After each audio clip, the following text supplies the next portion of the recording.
Hello and welcome to Sumo Cooks. Today's recipe is potato soup. Here are most of the ingredients that you'll be needing. To start, I'm going to place about 3 tablespoons of butter in a medium saucepan, and to that I'll add my chopped onions, and I'm going to saute this until they're transparent, about 3 to 5 minutes. To this I'm going to add my chopped celery and my chopped carrots. I'm going to stir this in. I'm going to let this marry for about another 2 to 3 minutes, and then I'm going to season this. I'm just using some salt, some fresh black pepper, and a nice bit of paprika. Next, I'm going to add in my cubed potatoes, and I'm going to stir that in nicely so it's all well incorporated, because our next ingredient is the vegetable broth. You can use chicken broth or any other broth you want. I just decided to keep this a purely vegetarian soup, so I went ahead and used some vegetable broth. I'm going to bring this up to a boil and then lower it down to a simmer and let this cook for about an hour, or until I can see that my vegetables have started to get tender and my soup has started to thicken slightly.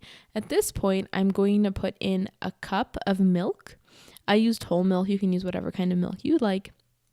And then after I've added my milk, I'm going to grab my immersion blender and I'm going to blend this. And you can blend this so it's completely smooth, but I chose to do it so it's almost completely smooth, but there's still some texture and some chunks of vegetables in there for some bite. Here you can see the final texture of my soup and the thickness. If you want it thicker, you can cook this more. If you prefer it a little thinner, you can always add more broth or water if you so choose. Now it's time for tasting, because we don't want to serve this soup without tasting it. So I tasted mine and it was pretty good, but I felt that it needed some salt and a little bit more heat. So I threw in some salt and then I added some Cajun seasoning. This adds a really nice flavor, and it adds almost the undertones of some heat. So I added that and I stirred it in, and then I decided that I was going to put in some lemon juice to cut through all that richness, and it really brought out all the flavors of the soup.